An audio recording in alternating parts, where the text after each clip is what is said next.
Morning students, how are you? I hope you will be fine. Okay, now come to the topic today. तो जैसा कि इससे पिछली video में थोड़ा ट्रिग्नोमेट्रिक की बेसिक कॉन्सेप्ट की बात हुई थी, इनवर्स ट्रिग्नोमेट्रिक फंक्शन को बताने के लिए उसी क्रम में जो है अब कुछ और आगे एडअप करना चाह रहे हैं ट्रिग्नोमेट्रिक फंक्शन को बताने में। कि सपोज कर लें कि जैसा हम किसी फंक्शन को डिफाइन करते हैं y equal to f x, मान लो कि साइन एक्स को डिनोट कराता है, तो इनवर्स का मीनिंग इसका रिवर्स है, रिवर्स यानी उल्टा। तो अगर हम समझ लें कि अगर साइन एक्स को अगर हम वापस ले जाएं, अगर y equal to sine x अगर हमारे पास लिखा हुआ है, तो x को अगर हम ले जाएं तो साइन को इस पे देना पड़ेगा। तो बस ये जरूर है कि y equal to sine x, तो ये कंफ्यूज ना हो, x is equal to y upon sign.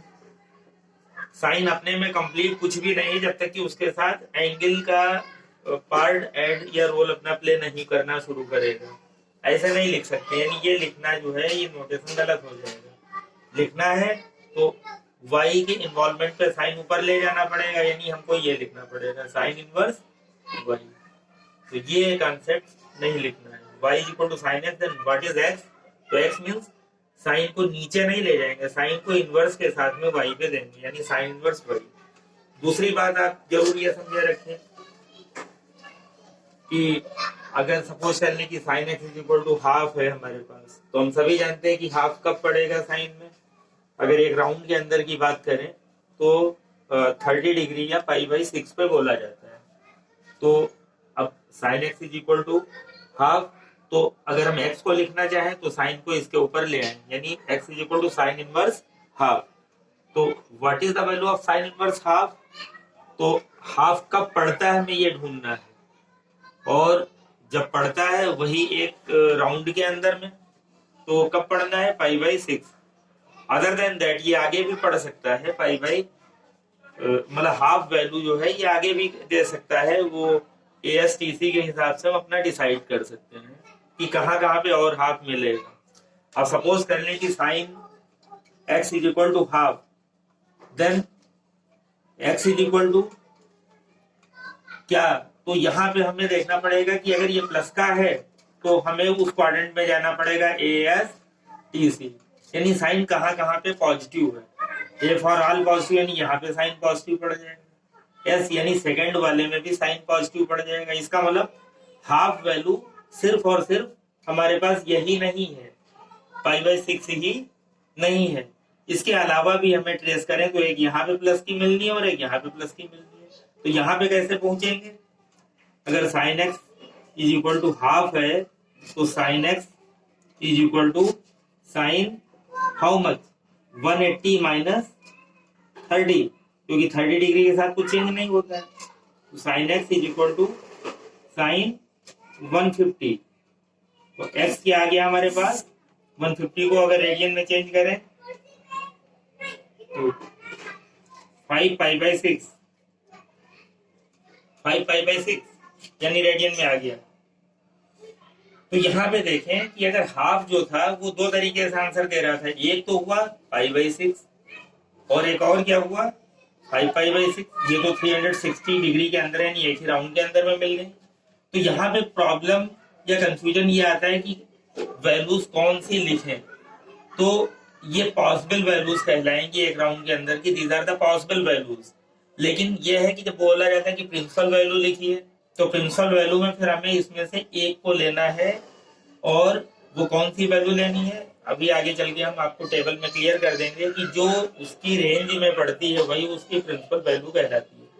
यानी साइन में अगर जाए तो साइन इनवर्स एक्स की जो रेंज है वो -π/2 से +π/2 बोली जाती है। इसका मतलब -π/2 से +π/2 के बीच में जो वैल्यू होगी वही वैल्यू लेनी है, दूसरी हमें छोड़ देनी है। तो अब ये पढ़नी है या ये पढ़नी है। अब अगर आप देखेंगे तो आपको क्लियर हो जाएगा कि ये वैल्यू पड़ेगी π/6। वो कैसे क्लियर होगा? वो आप ऐसे क्लियर कर सकते हो कि अगर क्वाड्रेंट में जाए तो पहली बात तो हमें ये कंफर्म होना चाहिए कि -π/2 से +π/2 किसको बोले। बहुत बड़ा कंफ्यूजन हो जाता है कि π/2 तो इसको बोल रहे थे और -π/2 कहाँ बोलने लगे? तो देखें, हमने इससे पहले भी क्लिप में आपको बताया हमेशा राउंड कैसा होता है, एंटी क्लॉकवाइज। ठीक है, अगर ये राउंड की हम बात करते हैं तो इधर के हिसाब से अगर हम चल रहे हैं तो सब पॉजिटिव ले रहे हैं, अगर इससे उल्टा चल रहे हैं तो हमको निगेटिव लेना पड़ेगा। इसका मतलब ये प्लस का π/2 है, और यहाँ पे जो नीचे की तरफ ये जो इधर पड़ा आगे ये उल्टा चलने की बात आ गई, यानी माइनस का π/2। ठीक ऐसे ये 0 बोला जाएगा, और यहाँ तक आते आते यानी यहाँ तक 180 डिग्री या फिर पाई बोला जाएगा। तो यानी साइन की जो हमें वैल्यू देखनी है, किसके किसके बीच देखनी है, कहाँ से कहाँ के बीच देखनी है, साइन की वैल्यू हमें इसके बीच देखनी है, यानी -π/2 से +π/2। क्यों ऐसा कर रहे हैं? क्योंकि हमें ये राउंड लेना है, हमें राउंड ये वाला तो लेना नहीं है, हमेशा एंटी क्लॉकवाइज चलना है। तो साइन की वैल्यू यानी कैसे देखें, यानी कहाँ से कहाँ चले, -π/2 से +π/2। ओके, और कॉस की जब भी देखनी है तो 0 से पाई, यानी कॉस वाले में कैसे चलेंगे, इस तरीके से 0 से पाई। तो उस हिसाब से हमें देखें तो हम पाएंगे कि दो वैल्यूज आई थी 5π/6 और एक आई थी π/6। तो 5π/6 यहाँ पड़ेगा, लेकिन साइन की वैल्यू हमको सिर्फ और सिर्फ किस रेंज में देखनी थी, ये। तो π/6 हमारे पास यहाँ पढ़ा जा रहा है, 5π/6 हमारे पास यहाँ पढ़ा जा रहा है। तो प्रिंसिपल वैल्यू में अगर जानना है साइन की तो हमें फिर ये नहीं लेनी है। क्यों? क्योंकि हमारा प्रिंसिपल वैल्यू का सेक्शन फर्स्ट और फोर्थ क्वाड्रेंट के बीच ही साइन का रहना है, फर्स्ट और फोर्थ क्वाड्रेंट। फर्स्ट ये सेकंड था, ये थर्ड, ये फोर्थ, फर्स्ट और फोर्थ के बीच में रहना। अगली बात, do not confuse sine inverse x with sine x to the whole power -1, क्योंकि ये एक ऐसे अलजेब्रा की तरीके से हम लिख सकते हैं 1/sin x करके। अब डोमेन और रेंज की बात करनी, यानी डोमेन जो वैल्यू आप पुट करते हैं, और रेंज यानी उसके बिहाफ पे जो आपको आंसर मिलता है। तो डोमेन और रेंज, तो अब डोमेन और रेंज ट्रिग्नोमेट्रिक फंक्शन की जो होती थी, ठीक उससे क्या हो जाएगी, अब रिवर्स कर जाएगी, यानी जो उसकी रेंज होती थी इनवर्स में वही अब डोमेन हो जाएगा। जैसे हमें मालूम था कि साइन एक्स जो है वो -1 की वैल्यू से +1 की वैल्यू के बीच अपनी बातों को रखता है, यानी -1 से +1 की बात करता है। तो साइन एक्स की वो रेंज थी। अब साइन इनवर्स एक्स का वही क्या बन जाना है, डोमेन बन जाना है। यानी इनवर्स का मीनिंग हो गया कि उसी से अपोज। पहले हम एंगल काउंट करते थे अगर, तो अब एंगल पे वैल्यू को काउंट कर रहे होते हैं, यानी कहने का मतलब ये है। तो साइन इनवर्स एक्स की डोमेन रहेगी -1 से 1, रेंज रहेगी -π/2 से +π/2, यानी प्रिंसिपल वैल्यू हम इसी में देखेंगे।